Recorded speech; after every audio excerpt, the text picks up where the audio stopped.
আসসালামু আলাইকুম রহমতুল্লাহি ওবরকাতুহু। সম্মানিত দর্শক, আমাদের দুনিয়া কাঁপানো জুলাই আগস্ট বিপ্লব, 15 বছরের আওয়ামী লীগ শাসন এবং জুলাই আগস্ট জুড়ে 36 দিন ধরে উত্তাল বাংলাদেশের রক্তাক্ত ইতিহাস, অসংখ্য প্রাণের বিনিময় এবং নজিরবিহীন রক্তের হোলি খেলা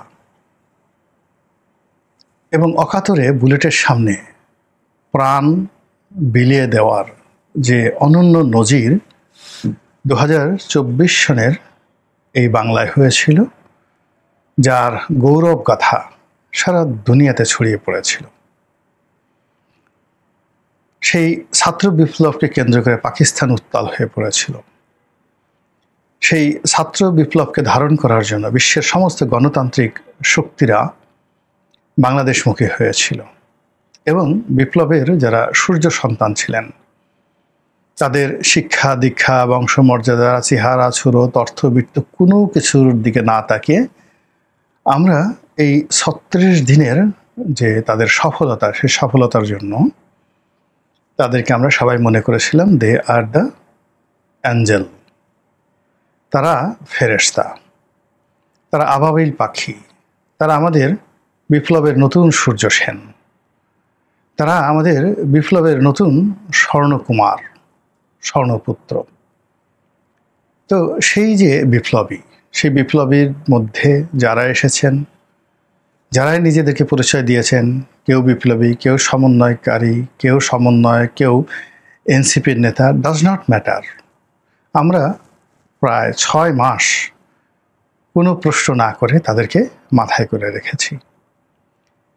প্রায় 1 বছর চলে গেছে, তাদেরকে কাউকে নিয়ে বিতর্ক হয়েছে, কারো বিরুদ্ধে দুর্নীতির অভিযোগ এসেছে, কারো আচরণে আমরা বিক্ষুব্ধ সংক্ষুব্ধ, কারো কর্মকাণ্ডে আমরা ঈর্ষান্বিত, কিন্তু তার সত্ত্বেও এই জাতি সেই বিপ্লবীদের প্রতি কৃতজ্ঞ, ভীষণ রকম কৃতজ্ঞ। এবং বাংলাদেশ, আমি যতটুকু দেখেছি, বাংলাদেশের মানুষের মতো এরকম কৃতজ্ঞ মানুষ পৃথিবীতে খুব কম আছে। আপনি যদি কারোর জন্য কিছু করেন, সে হয়তো আপনার সমালোচনা করবে, আপনাকে দেখলে চোখ টিপ মারবে, যা কিছু করুক না কেন, কিন্তু অন্তরে একা একই সে আপনার জন্য দোয়া করবে এবং কৃতজ্ঞতা প্রকাশ করবে এবং সময় সুযোগ পেলে আপনাকে উপকার করবে। এদেশের এরকম মানুষ আমি আর কোথাও দেখিনি। আমি নিজে একজন ছোট রাজনীতিবিদ, কিন্তু আমি আমার নির্বাচনী এলাকাতে যদি কারোর জন্য কিছু করে থাকি, বিশ্বাস করেন একটা সিঙ্গেল লোক আমার সঙ্গে অকৃতজ্ঞ আচরণ করেনি। আমি তাদেরকে স্মরণ না করলেও তারা আমাকে স্মরণ করে। এবং আরও ব্যাপার হলো যে 1954 সনে, 1970 সনে, 72 সনে আমার যারা পূর্বসূরি ছিলেন, এখনও নির্বাচনী এলাকা অত্যন্ত শ্রদ্ধা ভরে সে সকল রাজনৈতিক নেতাদের নাম এলাকাবাসী স্মরণ করে। এর মধ্যে অনেকে হয়তো তরুণ প্রজন্মে তারা দেখেই নেই কাউকে, শুধু নাম শুনেছে, কিন্তু ওই নামের প্রতি বা ওই নাম উচ্চারিত হলে তারা যে সম্মান প্রদর্শন করে, ওটা আমি নিজ চোখে দেখেছি। আমি আজকে অনেক দিন যাবৎ সেই নির্বাচনের মাঠে নেই। 2018 সনে নির্বাচনের সময় গিয়েছি, আর যাইনি। তাহলে প্রায় 5-6 বছর যাবৎ এলাকাতে যাইনি, কিন্তু এলাকার মানুষের যাবে উচ্ছ্বাস আমি ঢাকাতে বসে টের পাই। কিংবা আবার ধরুন 2018 সনে নির্বাচন করতে গিয়েছি, কিন্তু তার আগে 14 থেকে 18 এই 4-5 বছরের মধ্যে আমি 4-5 বারও যাইনি। কিন্তু সেই 2018 সনে যখন গেলাম, মানুষের যে বাঁধ ভাঙা জোয়ার, চোখে পানি এসে যায় এই কৃতজ্ঞ মানুষের কর্মকাণ্ড দেখলে। তো কাজেই এখন যারা এই বিপ্লবের সূর্য সন্তান আছেন, তারা হয়তো অনেকে সংক্ষুব্ধ, অনেকে বিক্ষুব্ধ, অনেকে মনে করতে পারেন যে আমাদের জীবনে কি হলো, কিন্তু বাস্তবতা হলো যে আমাদের এই সন্তানদেরকে আমরা কোনোদিন ভুলব না, কখনো ভুলব না। আমরা তাদেরকে কৃতজ্ঞতা সহকারে মাথার উপর নিয়ে রাখব। ফলে এই যে এখন এই সময়টিতে তারা অভিমান করে সমুদ্র দেখতে গিয়েছেন, তারা দুঃখ পেয়েছেন, তারা কাঁদছেন, তারা অভিমানী হয়ে পড়েছেন, এটা আমাদের অনেকে কাঁদাচ্ছে। আমি ব্যক্তিগতভাবে কষ্ট পাচ্ছি, এটা হওয়ার কথা না।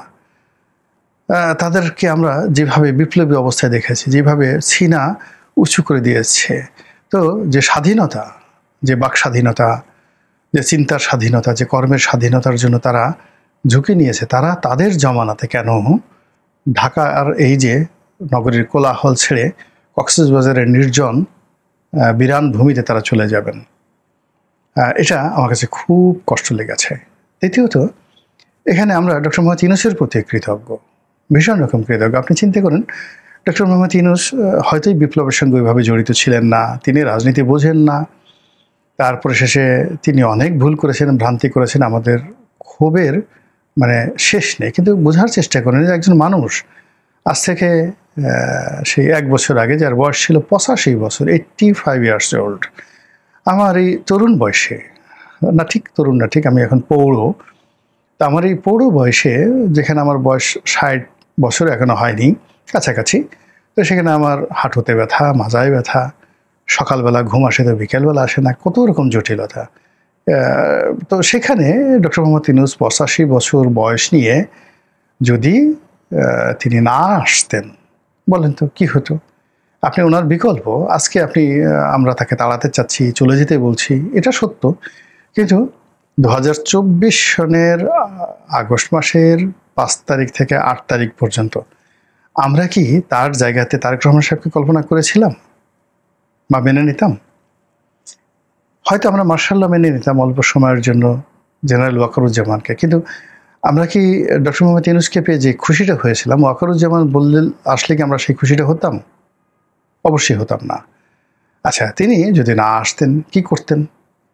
এরপরে যদি তার জায়গাতে যদি অন্য কোনো লোক আসতেন, ধরেন দেবপ্রিয় ভট্টাচার্য আসলেন, রেহমান সোহানা সাহেব আসলেন, তা অনেকেই আসতে পারতেন এখানে বাংলাদেশে, ডক্টর কামাল সাহেব আসতে পারতেন, কিন্তু সেক্ষেত্রে যে আন্তর্জাতিক প্রেশারটা থাকতো, সেই আন্তর্জাতিক প্রেশারটা ডক্টর মোহাম্মদ ইউনূসের কারণে প্রথম 3 থেকে 4টি মাস, একেবারে ডোনাল্ড ট্রাম্প নির্বাচিত হওয়ার আগ পর্যন্ত যে আন্তর্জাতিক অঙ্গটা তিনি যেভাবে নিয়ন্ত্রণ করতে পেরেছেন, অথবা নিয়ন্ত্রণ তিনি কিছুই করেননি, কিন্তু তার নামে যেভাবে সকল পরিস্থিতি নিয়ন্ত্রিত থেকেছে, এটা কি আমরা অতীতে কখনো কল্পনা করতে পারতাম? বা এটা কি দ্বিতীয় কোনো ব্যক্তি বাংলাদেশে রয়েছে যেটা তারা করতে পারতো? মালয়েশিয়ার প্রধানমন্ত্রী আনোয়ার ইব্রাহিম, তার সঙ্গে দেখা করতে বাংলাদেশে এসেছেন, এটি কি হতো? তো ইন্দোনেশিয়ার যেটা একটা দ্বীপ রাষ্ট্র পূর্ব তিমুর, সেটা আলাদা হয়ে গেল। সেই পূর্ব তিমুরের প্রেসিডেন্ট বাংলাদেশে এলেন তার সঙ্গে দেখা করার জন্য, তিনি একজন নোবেল লরিয়েট। তারপরে সংযুক্ত আরব আমিরাতে আমাদের যে ভিসা নিয়ে যে প্রবলেম হলো, সেখানে প্রবাসীরা যে বিপদে পড়লেন, জুলাই আগস্ট বিপ্লবের সময় বিপ্লব করার কারণে তারা যেভাবে বহিষ্কৃত হলেন এবং অনেকে যেভাবে জেলে গেলেন, সেই সমস্যাটা ডক্টর মোহাম্মদ ইউনূসের জমানাতে সমাধান হয়েছে। সেটা যেভাবেই হোক না কেন হয়েছে। এটা কি আমরা কৃতজ্ঞতা জানাবো না? আমরা ডক্টর মোহাম্মদ ইউনূসের প্রতি কৃতজ্ঞ থাকবো, অনেকেই কৃতজ্ঞ থাকবো। এখানে মূল ব্যাপারটা হলো ডক্টর মোহাম্মদ ইউনূস বা বিপ্লবী যারা আছে, তাদের কাছে আমাদের কাছে আশা রয়েছে, আকাঙ্ক্ষা রয়েছে।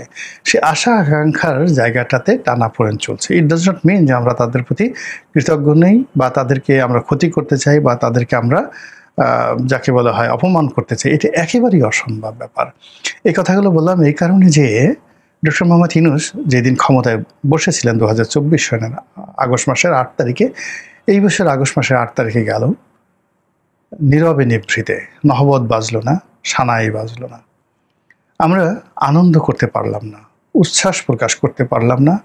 বঙ্গভবন, যমুনা, রাষ্ট্রীয় যে প্রতিষ্ঠানগুলো, সেখানে আলোকসজ্জা হলো না। কেন কেন আলোকসজ্জা হলো না? আমরা কি এই জিনিসগুলো করতে পারতাম না? আমাদেরকে কেন উদ্বুদ্ধ করা হলো না, বা আমরা কেন উদ্বুদ্ধ হতে পারলাম না? সরকার কেন এই বিশ্বাসটা হারিয়ে ফেললো? এটা তো ভালো লক্ষণ নয়। এরকম যদি হয়, আগামীতে তো কোনো মানুষ বিপ্লবের জন্য এগিয়ে আসবে না, কোনো মানুষ দেশের জন্য উপকারে এগিয়ে আসবে না। ভালো কথা, তারা ভুল করছে, আমরা তো সমালোচনা করছি, আমরা গালাগাল করছি।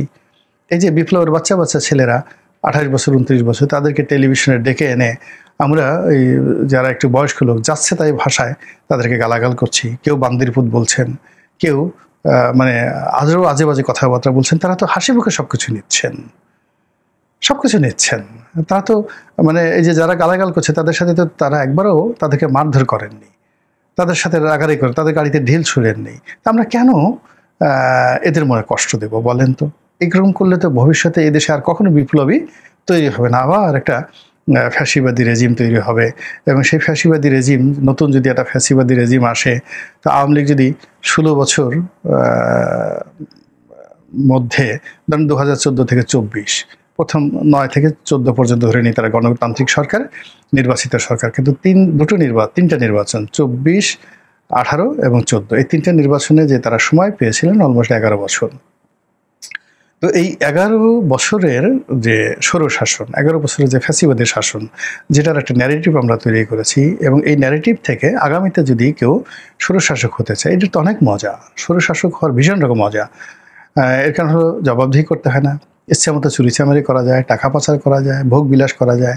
তো যার জন্য এই রোজ রোজ গালি খাওয়া, তারপরে কতদিন পর পর সেই স্থানীয় নির্বাচন, জাতীয় নির্বাচন, পৌরসভা নির্বাচন, এগুলোর মাধ্যমে নাস্তানাবুদ হওয়া, পেপার পত্রিকা মিডিয়াতে ট্রায়াল হওয়া, এগুলো ঝামেলার চাইতে স্বৈরশাসক হয়ে আচ্ছা মতো সবগুলোর প্যাদানি দেওয়া, ডলা দেওয়া, রাম ধুলাই দেওয়া, এর মজাই আলাদা। ফলে ক্ষমতায় ঢুকে সুযোগ পেলেই সবাই কিন্তু স্বৈরশাসক হয়ে পড়ে। তো কাজে এই যে আমরা একটা বিপ্লব হলো, এই বিপ্লবকে যদি আমরা একটা কবর দেই, বিপ্লবীদেরকে যদি আমরা কাঁদিয়ে ফেলি, তাদের চোখকে যদি আমরা অশ্রু সজল করে ফেলি, যারা এই সময়টাতে আমাদের জন্য এগিয়ে এসেছেন তাদেরকে যদি আমরা নাজেহাল করতে থাকি, তাহলে আগামী দিনের যে স্বৈরাচার বা ফ্যাসিবাদ, এটি আমাদের জন্য ফরজ হয়ে যায়। এবং যারা আসবেন তারা সেই শেখ হাসিনার 2014 থেকে 24 এই 11টি বছরের যে অভিজ্ঞতাটা কাজে লাগিয়ে অ্যাটলিস্ট 22 বছর তো চেষ্টা করবেনই। এটা স্বাভাবিক, একেবারে গণায় ধরা 22 বছর তারা চেষ্টা করবেন। অর্থাৎ ভবিষ্যতে যদি কোনো স্বৈরশাসক হয়, তিনি 22 বছর আগে যাবেন না, আর এই 22 বছর আপনি আমি কি বাঁচবো? আর ভবিষ্যতে সেই স্বৈরশাসন বন্ধ করার জন্য যে কোনো মূল্যে আম্মা বিনিয়ামত রব্বিকা ফাহাদ্দিস, আল্লাহ যে একটা বিপ্লব দিয়েছেন, বিজয় দিয়েছেন, বিপ্লবী দিয়েছেন, তাদেরকে লালন করে, পালন করে, শাসন করে, তাদেরকে শেপ করে একটা যাকে বলে অবস্থার মধ্যে নিয়ে তারপরে তাদেরকে দ্বারাই আমাদেরকে কাজ করাতে হবে, তাদেরকে প্রেশার গ্রুপ হিসেবে আমাদের রাখতে হবে। তো সেই দিক থেকে আমি মনে করি যে ডক্টর মোহাম্মদ ইউনূসের সঙ্গে এনসিপির যে দূরত্ব, এটা কোনো অবস্থাতেই কাম্য নয়। তারপরে এই বিপ্লবীদের একটি অংশ হয়তো ডক্টর মোহাম্মদ ইউনূসের সঙ্গে আছেন, আর একটি অংশ তারা যারা কক্সবাজার চলে গেছেন, এবং যে অংশটি চলে গেছেন সেই অংশ কিন্তু এনসিপির যে মাঠের রাজনীতি, সেই মাঠের রাজনীতির 90% জনপ্রিয়তা, 90% অ্যাবিলিটি, সাংগঠনিক ক্ষমতা কিন্তু এদের হাতে, এই কয়জন লোকের হাতে। তো তাদের চোখে যে অশ্রু, তাদের মনের যে বিষণ্ণতা, তাদের মনে যে দুঃখ, কষ্ট এবং বেদনা, এটা কিন্তু প্রকৃতি সহ্য করবে না, প্রকৃতি এটা ধারণ করবে না। তাদের কান্না এ অনেক মূল্যবান, তাদের দীর্ঘশ্বাস অনেকের তকদির নষ্ট করে দেবে, অনেকের সম্মান নষ্ট করে দেবে। এবং আমরা যারা মানে তাদেরকে নির্বিচারে অহমিকার কবলে পড়ে বলি, ঈর্ষার কবলে পড়ে বলি, ছোট করার চেষ্টা করছি, তাদেরকে কিন্তু আগামী দিনে দুর্ভোগ দুর্দশায় পোহাতে হবে। তো কাজে আমি খুব ক্ষুদ্র মানুষ, আমি শুধু এটা বলবো যে জেগে উঠুক বিপ্লব, বিপ্লবীরা আবার ঘুরে দাঁড়াক, বাংলা চলুক বাংলার মতো করে। যিনি রাজনীতি করবেন তিনি রাজনীতি করুন, যিনি রাজা হবেন তিনি রাজাইয়ের মতোই আচরণ করুন, মন্ত্রীরা মন্ত্রীর মতো আচরণ করুন, আর বিপ্লবীরা বিপ্লবীর মতোই সম্মানে নিয়ে ঘাড় উঁচু করে, মস্তিষ্ক উঁচু করে, চিরুন্নত মামসির, বলবীর চিরুন্নত মামসির, এভাবেই থাকুন। বিপ্লবীরা কেন কাঁদবেন? কেন তাদের মন খারাপ থাকবে? ডক্টর ইউনূসের কেন শরীর নষ্ট হয়ে যাবে? তিনি কেন বিব্রত হবেন? তার চেহারা কেন নষ্ট হয়ে যাবে? তিনি কেন সেফ এক্সিট বা নিরাপদ প্রস্থানের জন্য সুযোগ খুঁজবেন? তিনি কেন কাউকে ছাড় দিবেন আর কাউকে দিবেন না? কেন?